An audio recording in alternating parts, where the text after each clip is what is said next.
Good afternoon class 4। आप सबको आज से व्याकरण पढ़नी है। जो आपके बैग में जो किताब है सलोनी हिंदी व्याकरण, उसको ओपन करो।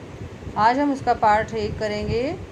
अभी तक हम हिंदी रीडर पढ़ रहे थे, अब हम हिंदी ग्रामर पढ़ेंगे। ठीक है, तो अभी हम जैसे इंग्लिश ग्रामर होती है ऐसे हिंदी ग्रामर भी होती है।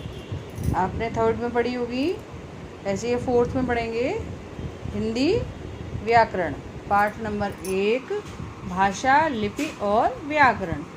ठीक है, और देखो बच्चों, कोविड-19 से बहुत बच के रहना है, क्योंकि अब वो बहुत ही तेज़ी से फैल रहा है और अब उससे बचकर रहना बहुत ही आवश्यक है।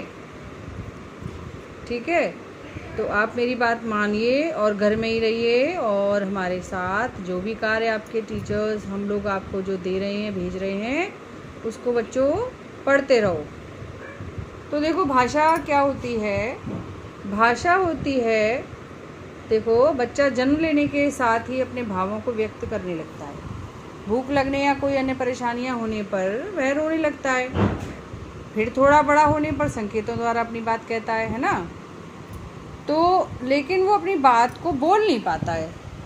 तो जब तक हम बोल नहीं पाते हैं, बच्चे बोल नहीं पाते हैं, तब तक क्या इशारों में बात करते हैं। आपके घर में भी छोटे भाई बहन होंगे, है ना, मामा का बच्चा होगा, मौसी के बच्चे होंगे, कोई जो अभी थोड़े बड़े होंगे, तो वो अपनी बातों को इशारे से समझाते होंगे, तो आप समझ जाते होंगे कि इसको खिलौना चाहिए या इसको अभी देखो पानी चाहिए या क्या चाहिए, तो आपको पता चल जाता होगा, क्योंकि आप घर में रहते हो, उसके इशारों को समझते होंगे। लेकिन वो भाषा नहीं होती। ठीक है, वो भाषा नहीं होती है। अब संकेतों द्वारा व्यक्त किए गए भाव या विचार सांकेतिक भाषा कहलाती है। ये सिर्फ सांकेतिक भाषा है, क्योंकि हमने अपनी बात कैसे कही? संकेतों के द्वारा। अब क्या इसके बाद देखो फिर क्या होता है। फिर जब बच्चा थोड़ा बड़ा होता है तथा चलना व बोलना सीखने लगता है, तब वह अपने घर के सदस्यों से सुनकर बोलना सीखता है और बोलकर अपनी बातें परिवार वालों से कहता है। फिर देखो, बच्चे जब बड़े हो जाते हैं फिर वो बोलने लगते हैं। जैसे नर्सरी में आते हैं ना बच्चे, प्ले ग्रुप में आते हैं, नर्सरी में आते हैं, तो वो बोलते हैं और अपनी बातों को बोलकर समझाने लगते हैं। तो वो भाषा होती है। ठीक है, जैसे अब आप बड़े हो गए, अब आप कोई भी बात है अपनी मम्मी से कह सकते हो, बोल सकते हो। कोई इशारों में थोड़ी ना बात करोगे कि मम्मी इशारे में बोलोगे। तो ऐसे ही उस चीज़ को हम भाषा कहते हैं। ठीक है, अतः बच्चे द्वारा बातें बोलने में समझाना भाषा का मौखिक रूप है।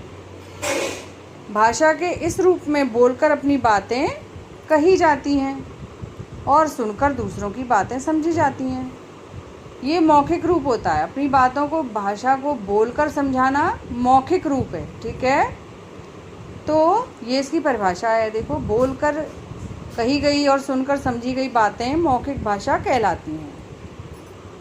अब एक बात आपको समझाने के लिए यहाँ लिखी गई है, सांकेतिक भाषा का अर्थ हमेशा स्पष्ट नहीं होता, इसलिए हमें व्याकरण में हम इसको स्थान नहीं दिया जाता।